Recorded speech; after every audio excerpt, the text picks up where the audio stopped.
Have you ever walked into a room in your home, looked around, and thought, where did all this stuff come from? Maybe it's the dining room table that's turned into a storage shelf, or the closet you avoid opening because things might tumble out. For many of us, especially in our retirement years, clutter seems to quietly build up, piece by piece, until one day it feels like the house is running us instead of us running the house. Hello, my friend. If you're new here, welcome. I'm so glad you found this video because what we're about to talk about may just give you more freedom, more peace of mind, and more energy than you've had in years. Today's topic is decluttering your home, and more importantly, how to do it faster, easier, and with less regret. Now, I want to be clear right from the beginning. Decluttering is not about throwing away your life or erasing your memories. For us, as seniors, our belongings often hold deep meaning. That quilt folded in the closet might have been stitched by your mother. That box of photographs may carry 50 years of love and family history. Letting go can feel like letting go of pieces of yourself. But here's the truth. Your memories are not stored in those objects. They are stored in you. You carry them in your heart, in your stories, and in the people you love. What we want to do today is help you keep the things that truly matter while letting go of the things that weigh you down. Because clutter doesn't just take up space, it takes up energy. It can make daily living harder, make cleaning more tiring, and even create safety hazards. Too many boxes stacked in the hallway can become a trip risk. Too many unused gadgets in the kitchen can make cooking feel like a chore instead of a joy. So in the next 90 minutes, we're going to walk together through a gentle, step-by-step process. I'll share the same methods I've seen help hundreds of older adults downsize, simplify, and breathe easier in their homes. You'll learn not only the practical steps, but also the emotional tools you need to make peace with letting go. And here's the good news. Decluttering, when done the right way, doesn't take forever. You don't need to spend weeks buried in boxes. With a clear plan, you can move faster, feel lighter, and actually enjoy the process. So, grab yourself a warm cup of tea, get comfortable, and stay with me. Because by the end of this video, you'll not only know how to declutter faster, you'll know how to create a calm, safe, organized home that supports the life you want to live now, not the life you lived 20 years ago. All right, let's begin. Now, before we even touch a single drawer or box, I want to start with a truth that most people skip right past. Decluttering is not about tossing everything you own into trash bags. It's not about living in a bare, empty space with nothing on the shelves, and it's certainly not about erasing the life you've built. No, decluttering is about making sure the things that remain in your home actually serve you, either by being useful in your daily life or by truly bringing you joy and comfort. Everything else? That's clutter. But here's the tricky part. For many of us, especially as we grow older, clutter doesn't look like clutter. That stack of greeting cards on the counter, those are memories of birthdays, anniversaries, and holidays gone by. The boxes in the garage, they hold tools your husband once used or craft supplies you thought you'd get back to one day.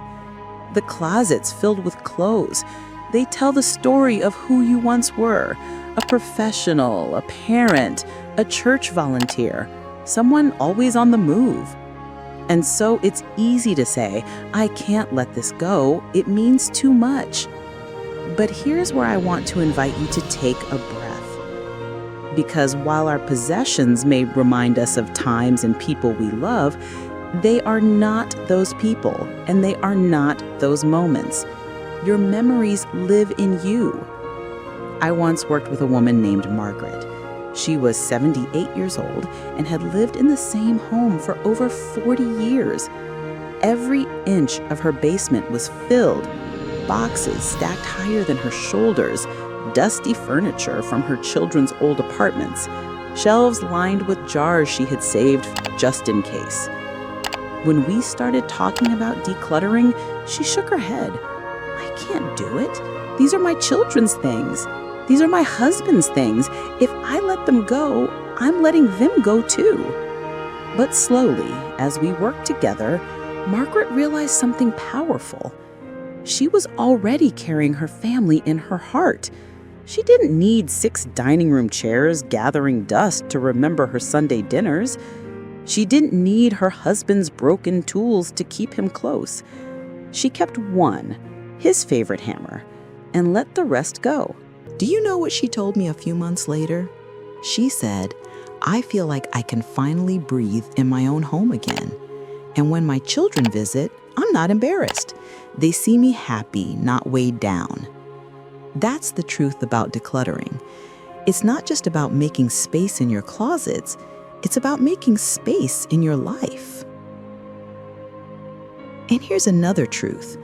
Clutter doesn't just create mess, it creates stress.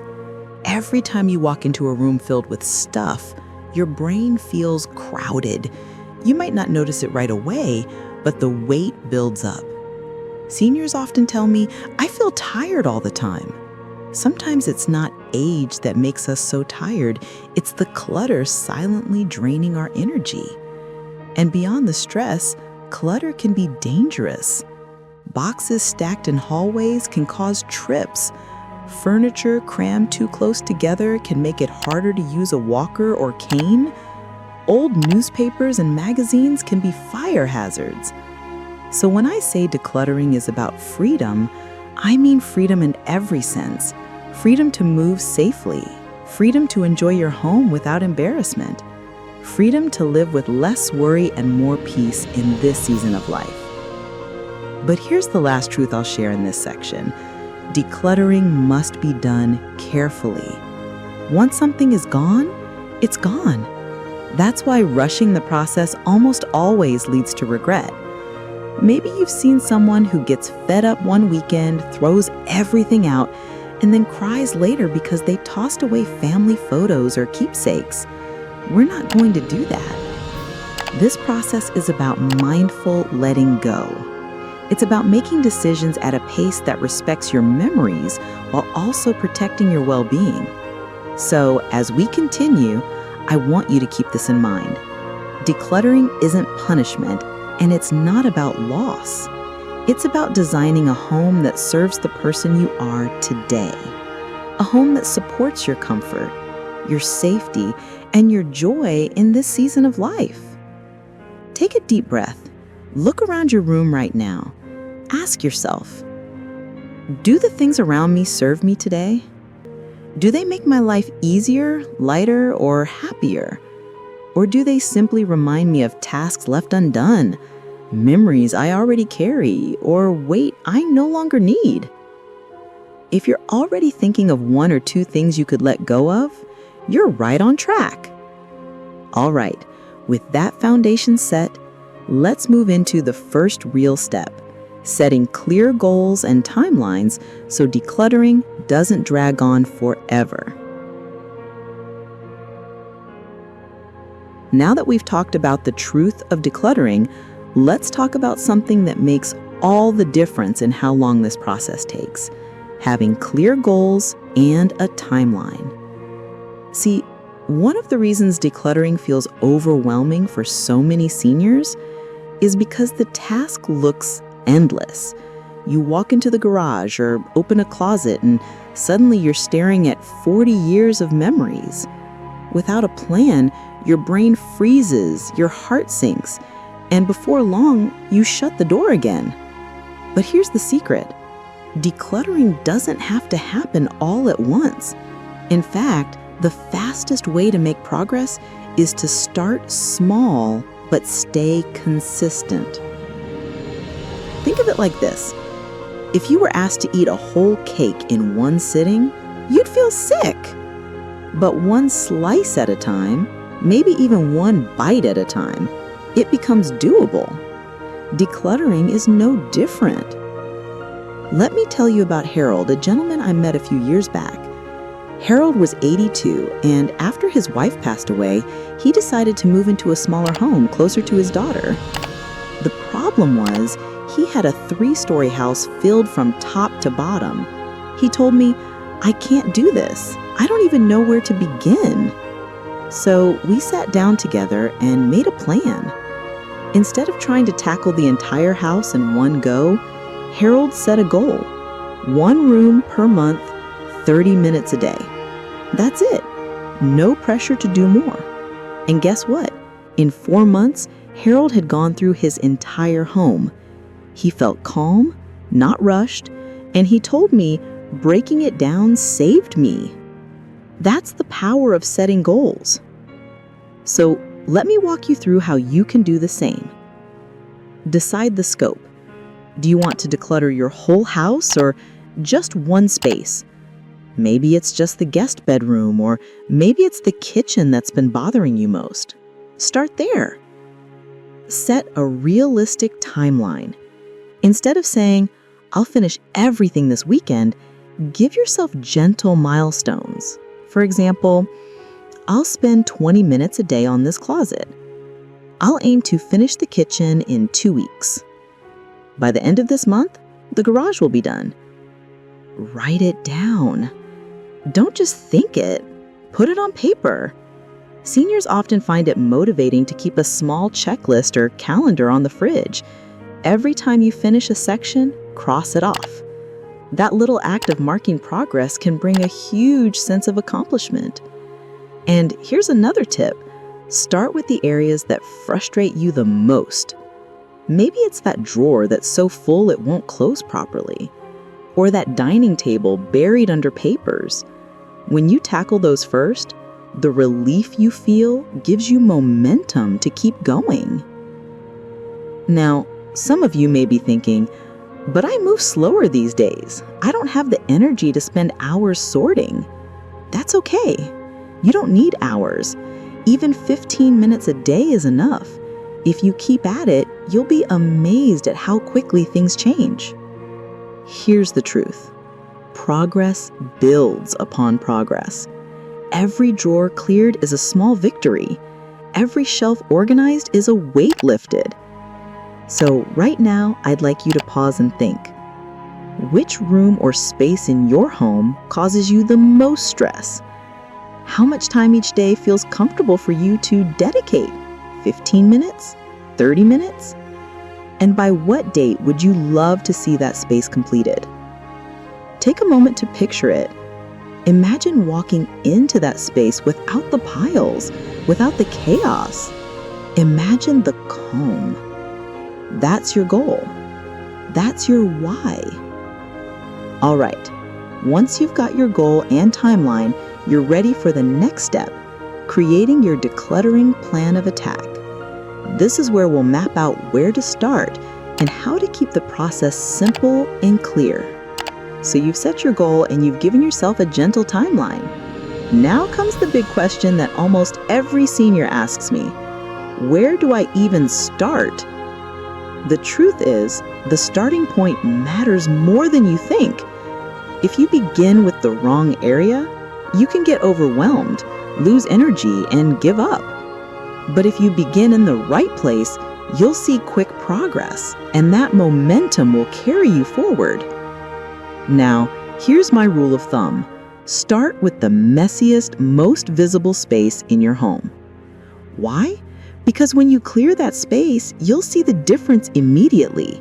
That instant reward will give you energy to keep going. Think of it like cleaning a window. Once you wipe away the dirt, suddenly the sunlight pours through and the whole room feels different. That's what happens when you start with a highly visible, messy area. Let me give you some examples of good starting points. The kitchen counter.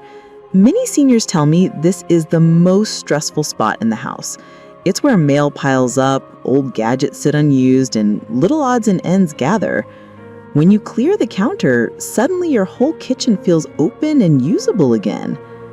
The bedroom nightstand. This is where clutter can affect your sleep. Piles of books, glasses, half-used lotions.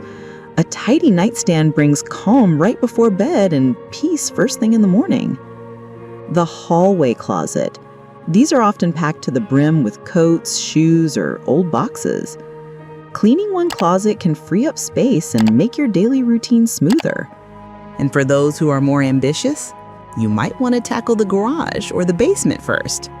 But I'll caution you, those are big jobs. If you're new to decluttering, start small. Prove to yourself it's possible, and then take on the bigger spaces. Now, here's another important tip. Don't try to do the entire house in one go. That's like trying to run a marathon without training. Instead, make a list of all the areas you want to address: kitchen, living room, closets, garage, attic, basement. Then put them in order, from the most overwhelming to the least. And here's where it gets practical. Start with just one small section of the messiest place. For example, if you choose the kitchen counter, start with just the left-hand side. If you choose a closet, start with the top shelf only. If you choose the garage, start with one single box. This way, you avoid feeling swamped. Every small win builds confidence. I'll tell you a quick story. A gentleman named Frank once told me his garage was so full he hadn't parked his car inside for years. He felt defeated just looking at it. But we made a deal. Day one, he would only open one box. That's it. The next day, one more. In 3 weeks, the garage was clear, and Frank said something that stuck with me. It's not the size of the space, it's the size of the step you take each day. And I want you to remember that too. Don't measure success by the size of the room you finish. Measure success by the small, consistent steps you're taking. So, if you're ready, I'd like you to take a notepad and make a quick list right now. Write down the spaces in your home that need attention. Put a star next to the one that bothers you most. That's where you'll begin. All right, once you've chosen your starting point, the next step is to set up your sorting system, the piles that will guide every decision you make. Without this, you'll pick up an item, hesitate, and put it right back where it was. That's how clutter lingers for years. But with piles, every item has a destination. Here's the method I recommend. Create 5 to 6 clear piles. You can use boxes, bins, or even just mark spaces on the floor. The main piles are keep, donate, sell, trash, revisit later. Optional, gift forward. Let's talk about each one in detail. The keep pile.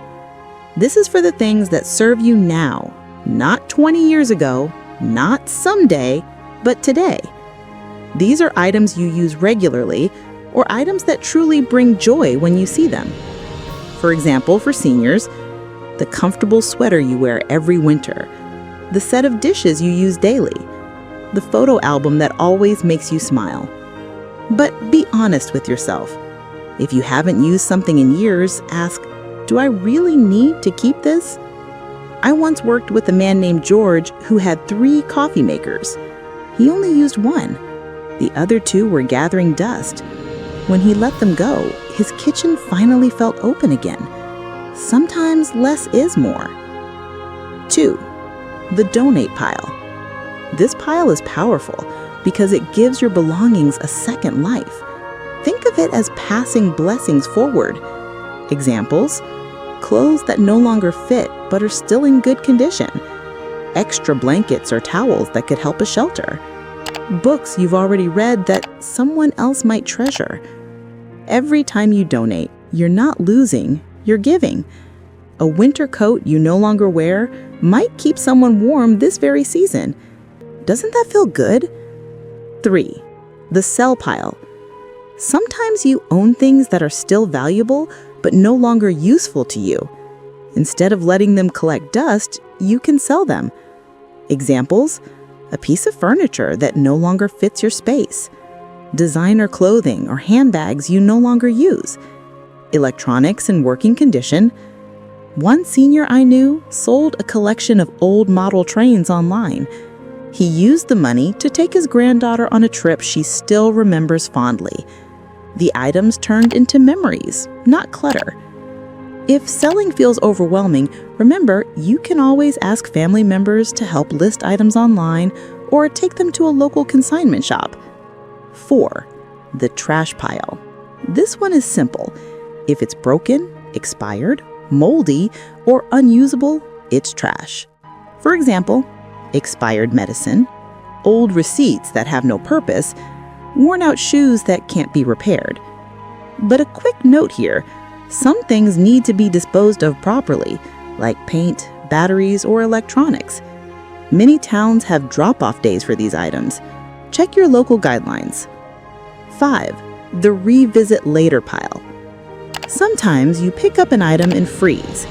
Maybe it's too sentimental. Maybe you can't decide. That's okay. Instead of losing momentum, put it in the revisit later pile. The rule here is simple. You must come back to it. Give yourself a set time, maybe in 2 weeks, to review that pile again with a clearer head. This keeps you moving instead of getting stuck on one hard decision. 6. The gift forward pile. Optional. This pile is for items you don't want to sell or donate to strangers, but you'd love to pass to family or friends. Examples: a piece of jewelry you'd like your granddaughter to have, a family recipe book you'd like to hand to your son, a quilt or handmade item that carries family history. Think of this as legacy decluttering. You're passing treasures now while you can enjoy seeing your loved ones receive them. Here's the beauty of these piles. Once you set them up, every item has a home. No more second guessing, no more moving things from one corner of the house to another. And remember, don't overthink it. Pick up an item, ask yourself a few simple questions. Do I use this? Do I love this? Does it serve me now? And then place it in the right pile. This system keeps you steady, clear, and moving forward. All right, once you've set up your piles, the next step is learning how to make decisions quickly and confidently. That's where the touch it once method comes in, and we'll explore that next. Now, let's talk about one of the most powerful techniques for decluttering faster. It's called the touch it once method. Here's how it works. Every time you pick up an item, you make a decision right then and there. You don't put it down and come back to it later. You touch it once, you answer a few simple questions, and you place it in the right pile. This method keeps you from circling the same items over and over again. Because, let's be honest, many of us have done that. We hold a sweater, we set it aside, we pick it back up, and by the end of the day, it's right back in the closet. That's not progress, that's procrastination. So here are the guiding questions you can use with the touch it once method. Does this item bring me joy or comfort? If it makes you smile, if it warms your heart, it may belong in the keep pile. But if it just sits there, gathering dust, maybe it's time to let it go. When was the last time I actually used this? If it's been a year or more, chances are you don't need it. Exceptions exist, like holiday decorations, but be honest with yourself. If this item were lost today, would I spend money to replace it? This is a powerful test. If the answer is no, then maybe it doesn't deserve a place in your home. Let's walk through some examples. The bread maker. Maybe you bought it 20 years ago, used it once, and it's been collecting dust ever since. Does it bring you joy? No. Have you used it recently? No. Would you buy it again today? Probably not. That belongs in donate or sell. The wedding dress. You haven't worn it in decades, but it carries memories. Would you buy it again today? No. But does it bring you joy? Perhaps yes. Maybe it belongs in keep Or maybe you pass it to your daughter or granddaughter in gift forward.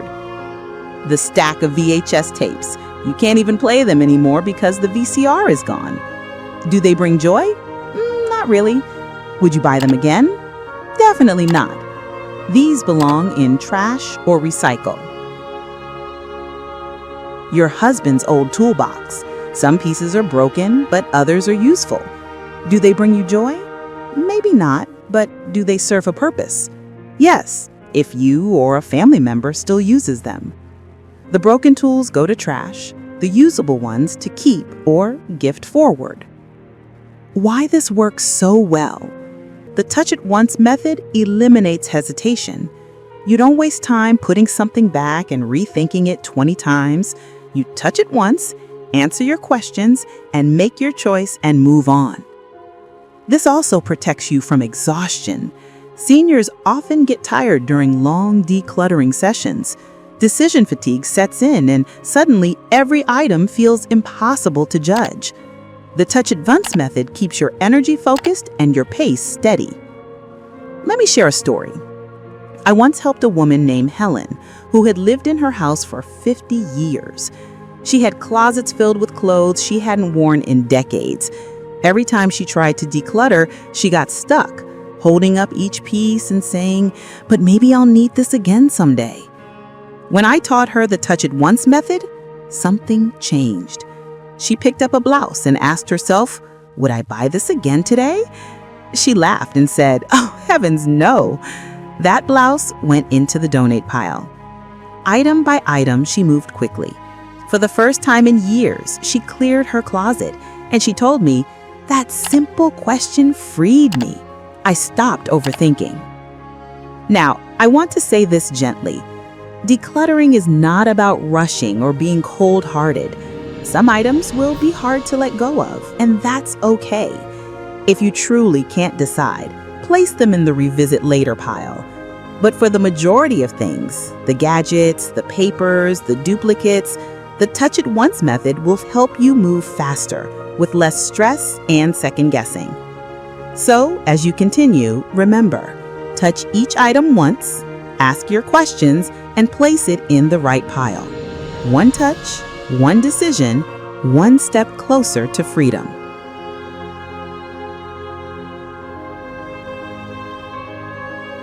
Now that you know how to make decisions quickly and clearly, the next step is learning how to organize what you've chosen to keep so your home doesn't just become less cluttered, but truly calm, safe, and easy to live in.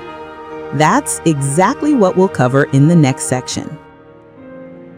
So by now, you've made your piles and you're using the touch it once method to move through your belongings. You're beginning to see progress. But let's pause and focus on one pile in particular, the keep pile. Because here's the truth. If you don't organize what you keep, your home can still feel cluttered even after you've done all this hard work. The keep pile deserves as much attention as the others. What belongs in the keep pile? The keep pile should only hold items that are useful in your daily life, the things you reach for regularly, comforting or joyful, items that truly bring happiness when you see them or use them, and valuable to your well-being, things that make life safer or easier, like medical devices, a favorite chair, or a good lamp for reading. What it shouldn't include are duplicates, just-in-case items, or things you've convinced yourself you might need someday. That someday rarely comes. Step 1. Subcategorize. Once you've decided what to keep, break it down into categories. This makes daily living smoother. Examples. In the closet, separate shirts, pants, jackets, and shoes. In the kitchen, group utensils, cookware, and pantry items. In the living room, group books by genre, DVDs by type, or photos by family branch. By giving every item a category, you'll always know where to find it and, more importantly, where to put it back. Step 2. Choose senior-friendly storage. As we age, bending, lifting, and reaching high shelves becomes harder. So let's make your home work with you, not against you. Clear bins. Instead of cardboard boxes, use clear plastic bins so you can see what's inside without bending or rummaging. Labels. A simple label on a drawer or container takes away guesswork. Use large print if your eyesight isn't as sharp. Lazy Susans. These rotating trays are wonderful in kitchens and bathrooms. No more reaching into the back of a cabinet. Grab-and-go baskets. Keep small baskets for daily items. Medications, reading glasses, remote controls. Easy to find, easy to carry. Step 3. Use vertical space. Floor space is precious, especially if you use a cane, walker, or wheelchair. To keep walkways clear, store items vertically. Floating shelves, perfect for books, decorations, or small plants. Over-the-door hangers, ideal for shoes, scarves, or cleaning supplies. Wall hooks, great for coats, bags, or even keys. This not only saves space, but also makes your home safer. Step 4. Memory boxes. For sentimental keepsakes, I recommend creating 1 or 2 memory boxes. These are special containers for items you can't use every day but want to keep close. Examples: a box for old letters and cards, a box for family photos not yet in albums, a box for heirlooms like jewelry or small keepsakes. Limit yourself to these boxes. That way, memories are preserved, but clutter doesn't spread into every corner of the house. Step 5. Watch for duplicates.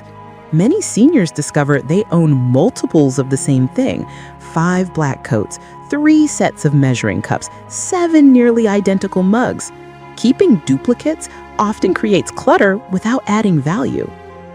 Ask yourself, do I need 3 of these, or will 1 do? Let me share the story of Alice, age 76. She kept every single holiday decoration she had ever owned.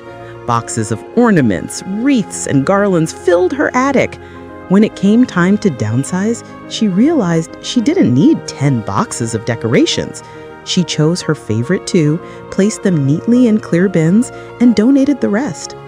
Alice told me later, "Now, decorating is simple, not stressful. I can still enjoy the holidays without feeling buried in stuff." That's the power of organizing the keep pile. It turns chaos into comfort, and it allows you to truly enjoy the things you've chosen to keep. All right, now that your keep pile is organized, let's move on to the donate pile, where your extra belongings can become someone else's blessing. Now let's talk about one of my favorite piles, the donate pile. This is where decluttering turns into something bigger than yourself. When you donate, you're not just clearing your home, you're blessing someone else's life. What belongs in the donate pile? The donate pile is for items that are still in good, usable condition, but no longer serve you. Examples: clothes that don't fit or you simply don't wear anymore. Shoes in good shape that someone else could walk proudly in. Books you've already read and enjoyed. Kitchen gadgets, pans, or dishes that sit unused in the cupboard. Blankets, towels, or linens that are extra. Remember, donation is not about giving away junk. If it's broken, stained, or unsafe, that belongs in the trash pile. Donation is about passing forward items that still have value. Think of it this way. That sweater you haven't worn in 5 years might be the warmest coat someone else owns this winter. That extra set of dishes might help a young family starting out. That stack of books you're done with might bring joy to someone in a hospital or shelter. When you donate, your belongings don't just leave your house, they start a new chapter. Where can seniors donate? Here are some common and senior-friendly options. Local charities and thrift stores. Places like Goodwill, Salvation Army, or Habitat for Humanity stores will often accept household items, clothes, and furniture. Churches or community centers. Many have donation drives for clothing, food, or household goods. Animal shelters. Old towels and blankets are often welcomed. Libraries. Some accept book donations or have annual sales. Hospitals or senior centers. Certain items might brighten someone else's day. Tip: always call first. Different organizations have different rules about what they accept. Let me share the story of Evelyn, aged 81. She had closets full of coats, some she hadn't worn in decades. When we created her donate pile, she hesitated. She said, "But these coats are part of me." I asked her gently, "When was the last time you wore them?" She smiled sadly, "Probably 15 years ago." So Evelyn decided to donate them to a local shelter. A few weeks later, she got a letter from the shelter saying those coats had gone to women who desperately needed warmth that winter. She cried when she read it. She told me, "Letting them go was the best thing I could have done. I didn't lose them. I gave them new purpose." That's the beauty of the donate pile. It turns letting go into an act of kindness. For seniors, hauling bags of donations can feel exhausting. Here are some tips to make it simpler. Ask for family or neighbors for help. Many are happy to drop things off for you. Look for donation pickups. Some organizations will come right to your door if you schedule in advance. Use smaller bags or boxes. Instead of one giant heavy box, use 2 or 3 light ones, easier to carry and safer for your back. Sometimes seniors feel guilty donating things, especially gifts. Here's what I tell them. A gift served its purpose the moment it brought you joy. You don't have to keep it forever. By donating it, you're allowing it to bless someone else again. So release that guilt. Donation is not waste, it's generosity. So now your donate pile is ready. That's a huge accomplishment. You've not only cleared space in your home, you've planted seeds of blessing in someone else's life. Next, let's talk about the sell pile, how to turn certain items into a little extra money without making the process overwhelming. Now let's talk about another important pile, the sell pile.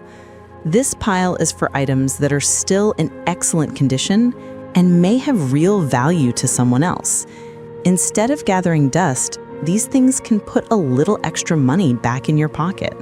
And who doesn't like that? What belongs in the sell pile? Think of the sell pile as items with resale value.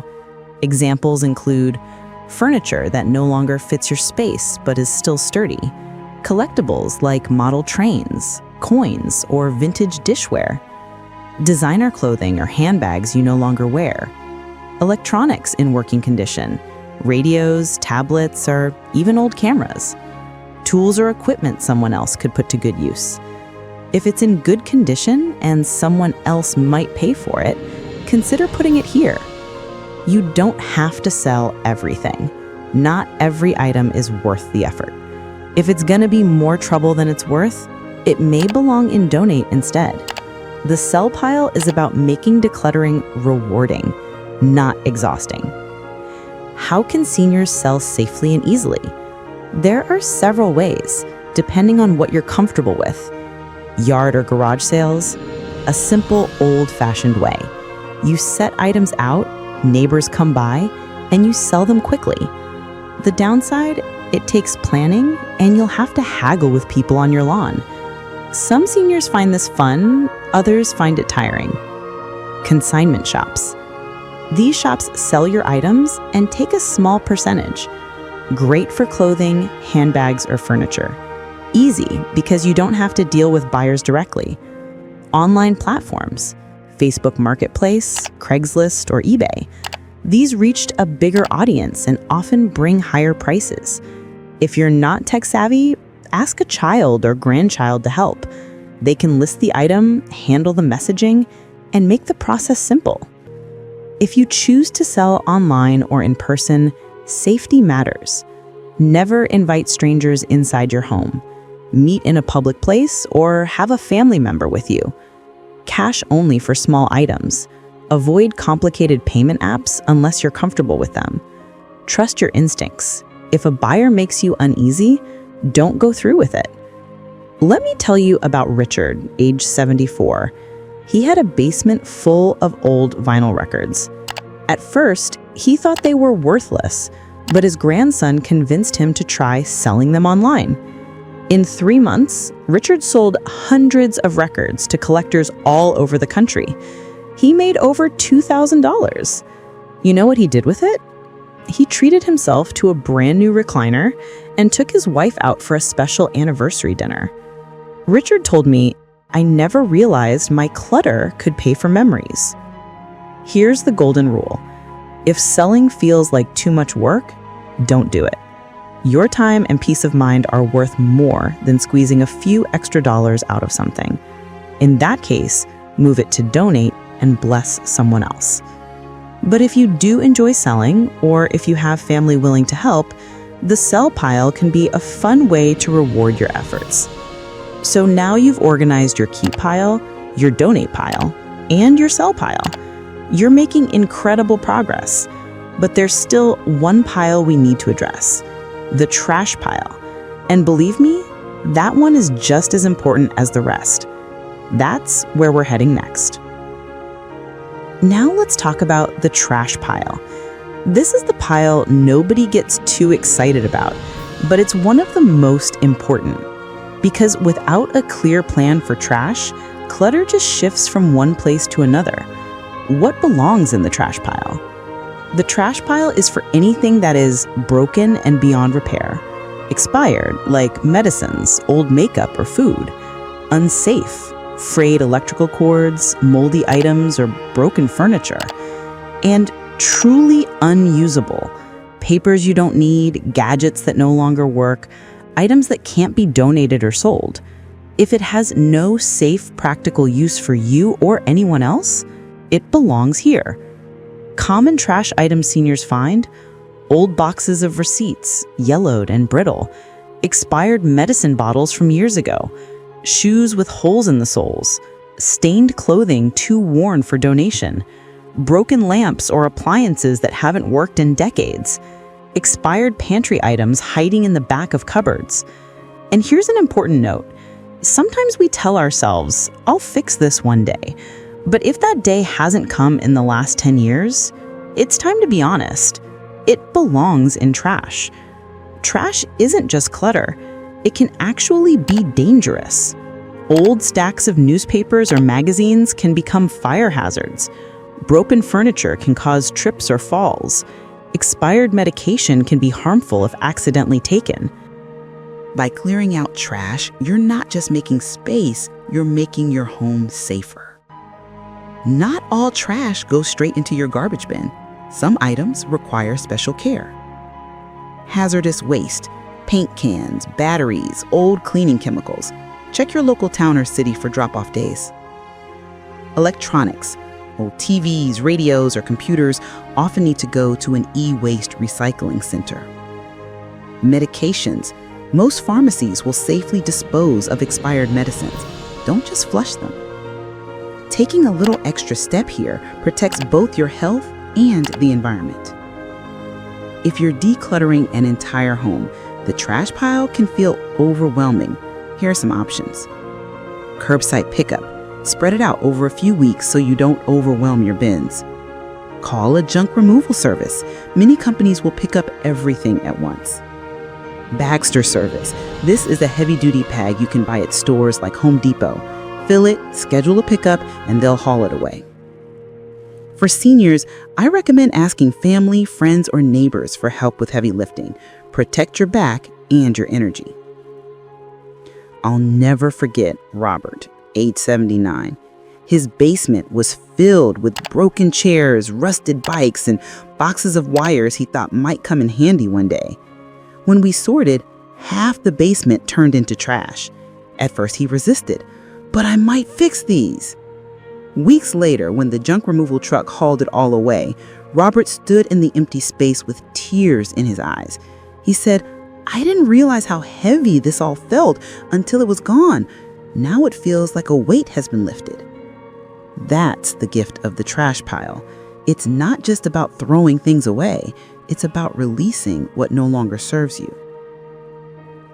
Remember, not everything has to be saved, donated, or sold. Sometimes the kindest thing you can do for yourself is to let go completely. Now that we've cleared the trash pile, we're ready for something exciting, turning what remains into a beautifully organized home. That's what we'll cover next.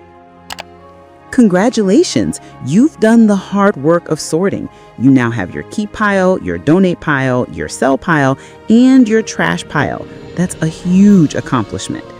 But here's where the real transformation happens, because once you've let go of the extra, you can finally focus on organizing what remains. Think of it this way. Decluttering clears the canvas, but organizing paints the picture. Without organization, even the best keep pile can still look messy and overwhelming. So let's bring order and beauty back into your home. Step 1. Start with the keep pile. Take your keep pile and break it into smaller categories. For example, clothes, separate by season and type. Kitchen items, divide cookware, utensils, and pantry goods. Papers, separate financial documents, medical papers, and personal letters. The goal is like with like. When everything has a category, it's easier to find and easier to put away. Step 2. Choose senior-friendly storage. As we age, accessibility becomes key. You want your most used items to be easy to reach, not hidden in the back of a closet or on the top shelf. Here are some senior-friendly storage ideas. Clear containers. See what's inside without bending or digging. Labels. Big, bold labels reduce confusion and frustration. Rolling carts. Great for craft supplies, medical items, or kitchen tools. Easy to move, easy to use. Baskets and bins. Perfect for grouping small items like remotes, batteries, or personal care products. And here's a tip. Avoid overstuffing any drawer or shelf. If it's too full, it stops being useful. Step 4. Create stations for daily life. This is one of my favorite tips for seniors. Organize your home around your daily routines. A tea or coffee station in the kitchen. Mugs, sugar, spoons, and the coffee maker all in one spot. A reading corner with a good lamp, a basket for your books, and a cozy blanket. A medication station with all prescriptions and vitamins neatly arranged in a labeled box or a pill organizer. Stations make life smoother and reduce the stress of searching for things. Step 5. Preserve sentimental items. You may have special keepsakes in your keep pile, family photos, heirlooms, or letters. Instead of scattering them throughout the house, give them a dedicated space. Create a memory box or chest. Store photos in clear albums. Display 1 or 2 heirlooms instead of hiding them all in boxes. This way you honor your memories without letting them take over your living space. And step 6. Maintain simplicity.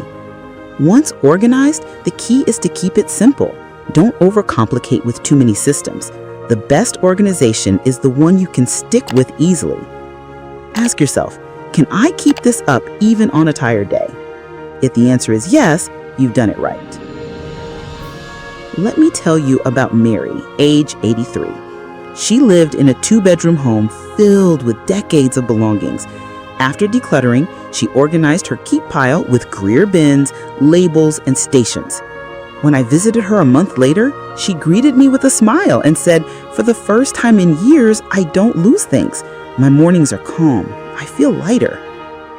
That's what organizing does. It doesn't just make your home look better, it makes your life flow easier. Now that you've learned how to organize what remains, you're well on your way to a simpler, safer, and more peaceful home. But we're not done yet. Decluttering isn't just about things, it's also about emotions. Next, we're going to talk about the emotional challenges of letting go and how to move through them with grace. Now, I want to slow down here because while sorting piles and organizing shelves may sound simple on paper, the truth is decluttering can stir up a lot of emotions. And for seniors especially, those emotions can be strong because every item in your home has a story. The emotional weight of belongings. A teacup might remind you of afternoons with your mother. A jacket might carry the scent of your late husband. A box of toys might take you back to the days when your children were young. So when it comes time to let go, it's not just stuff. It feels like you're letting go of a piece of your history. I want to say this very clearly. Your feelings are valid. If you feel sad, overwhelmed, or even guilty while decluttering, that's normal. It doesn't mean you're weak. It means you've lived a rich life full of memories. Guilt. Many seniors feel guilty about donating gifts or heirlooms. You might think, but someone gave this to me, I should keep it. Here's a gentle truth. The purpose of a gift was fulfilled the moment it brought you joy. Keeping it forever isn't required. By donating or passing it on, you're allowing it to bless someone else. Grief. Letting go of belongings tied to a loved one can bring up grief. Maybe you're sorting your spouse's clothes or family photos, and the tears come. That's okay. Allow yourself to pause, sit with the memory, tell the story out loud if it helps. Sometimes the act of remembering gives you permission to release. Fear. Some seniors fear regret. What if I need this later? What if I let go of something important? This is why we created the revisit later pile. It gives you space to step back and decide with a clear head. Remember, you're not rushing, you're respecting your own pace. Here are a few gentle tools that may help. Take photos before letting go. A digital picture can preserve the memory without taking up space. Pass items as gifts. Giving your granddaughter your favorite necklace now lets you see her smile while you're here to enjoy it. Create a memory book. Write down the story of a special item before donating it. That way, the memory lives on even if the object doesn't. Declutter with a friend. Sometimes just having someone sit with you makes it easier to release. I once worked with a woman named Clara, age 79. Her husband had passed 10 years earlier, and she still had his entire closet untouched. Every shirt, every jacket, every pair of shoes. She told me, I can't let them go. It would feel like losing him all over again. We didn't rush. Instead, we took one item at a time. For each piece, Clara shared a memory. The jacket he wore on their first cruise, the tie he wore to their son's wedding. We laughed, we cried, and we honored those moments. Then I asked her, would you feel comfort if one of your grandsons wore one of his jackets? Would that keep his memory alive in a new way? Her eyes lit up. She chose a few special items to give to her grandchildren. The rest she donated. Weeks later, she told me, for the first time, I feel like his love is being carried forward, not locked away. That's the beauty of facing the emotional challenges. When you work through the guilt, the grief, and the fear, you don't lose the memories, you gain peace. Decluttering isn't about erasing your past. It's about choosing the best parts of it to carry with you into the future. So if you find yourself crying while going through a box of old letters, let the tears come. If you need to pause, pause. If you want to keep something because it still warms your heart, keep it. This is your journey. But remember, the lighter your home becomes, the lighter your spirit will feel. And that freedom, that sense of calm, is worth every step. Now that we've talked about the emotions of letting go, let's take a final step toward lasting success. In the next section, we'll talk about how to stay decluttered so your home remains simple, safe, and joyful for years to come. First, let me stop here and say something important. If you are still with me at this point in the video, I want to acknowledge you. This has been a long journey, and it takes courage, patience, and heart to sit through such an in-depth process. Many people never get this far. They start decluttering and stop halfway. They let the weight of the task pull them back. But not you. The fact that you've listened all the way to this stage means you are serious about creating a lighter, freer, safer home. And that's worth celebrating. So from me To you, well done, truly. Now, let's make sure your hard work lasts, because the truth is, clutter loves to sneak back in. Even after you've done all this effort, it can slowly return if you don't have a few simple habits in place. Habit 1, the one in, one out rule. Every time you bring something new into your home, let one old item go. Buy a new shirt, donate an old one. Receive a new mug as a gift, pass along one from your cupboard. This keeps your belongings balanced. Nothing piles up. Habit 2, 5-minute resets. At the end of each day, spend just 5 minutes putting things back in their place. Return the remote to its basket. Fold the blanket on the chair.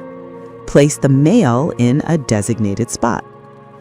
5 minutes is all it takes to keep clutter from building up again. Habit 3, seasonal check-ins. Every season, spring, summer, fall, and winter, take a short walk through your home. Ask yourself, what haven't I used in the last few months? Or, is there anything I can release before the new season begins? By doing this 4 times a year, you prevent clutter from sneaking back in unnoticed. Habit 4, the drop zone. Create one small spot near the front door for incoming items, mail, keys, shopping bags. Then clear it out at the end of each week. This keeps clutter from spreading through the whole house. Habit 5, stay mindful of gifts. Many seniors feel guilty about not keeping every gift. Remember what we talked about earlier. A gift serves its purpose the moment it brings you joy. It's okay to pass it on when you no longer need it. I'll share the story of Tom and Linda, a couple in their 70s. They decluttered their 3-bedroom house after retirement. But the real change came afterward. They committed to the one in, one out rule and seasonal check-ins. 2 years later, their home is still peaceful and light. Linda told me, it's like the clutter never came back. We guard our space now the way we guard our health. So my friend, don't think of decluttering as a one-time project. Think of it as a gentle, ongoing practice. With small daily habits, you'll never face the same overwhelming clutter again. Now that you've learned how to stay decluttered, we're ready to wrap up this long journey together. In our final section, I'll share a closing message, acknowledge your effort once more, and invite you to take the next step with me. My friend, we've come a long way together in this video, and if you're still with me right now, I want to take a moment to truly acknowledge you once again. Decluttering is not easy, not physically, not emotionally. It takes courage to face your belongings, to sort through decades of memories, to make decisions about what to keep and what to release. Most people never get this far, but you did. So take a deep breath. Look around you. Even if you've only started with a single drawer or one small corner, you've already taken the hardest step. You've begun, and that's something to be proud of. Let's remember what you've learned today. The truth about decluttering, that it's not about erasing your past, but about creating space for your present. Setting goals and timelines so the process doesn't feel endless. Choosing where to begin so you build momentum instead of getting stuck. Sorting piles, keep, donate, sell, trash, revisit later, and gift forward so every item has a home. The touch it once method to make quick, confident decisions. How to organize your keep pile so your home becomes easy and joyful to live in. The joy of donation, giving your belongings a second life. The value of selling certain items for extra income. The relief of trash, letting go of what's broken and unsafe. The beauty of organizing what remains into safe, senior-friendly systems. How to handle emotional challenges with compassion and grace. And finally, the habits that will keep your home decluttered for good. That's a full journey, not just of your home, but of your heart. If you found this video helpful, I'd love for you to stay connected. Here's how. Subscribe to this channel so you'll always have fresh tips, encouragement, and senior-friendly guidance waiting for you. Like this video if it brought you value. It tells YouTube to share it with other seniors who may need the same encouragement. And share this video with a friend or loved one who may be overwhelmed by clutter. Sometimes a gentle invitation is all they need to begin. And if you're ready to take the next step right now, I've got 2 videos waiting for you on the screen. The first is the 7 harsh truths about decluttering your home, what no one tells you. It dives into the hidden challenges most people never talk about, so you'll be prepared for the road ahead. The second is 15 things seniors with clean homes do every day. This one will give you simple daily habits to keep your home feeling light, fresh, and welcoming all year round. So as we close, remember this. Decluttering is not about loss. It's about freedom. Freedom to move safely. Freedom to breathe easily. Freedom to live surrounded only by the things that serve you and bring you joy. You've taken a brave step today, and I promise you, the peace that comes from a decluttered home is worth every minute of the journey. Thank you for spending this time with me. Stay safe, stay strong, and stay encouraged. I'll see you in the next video.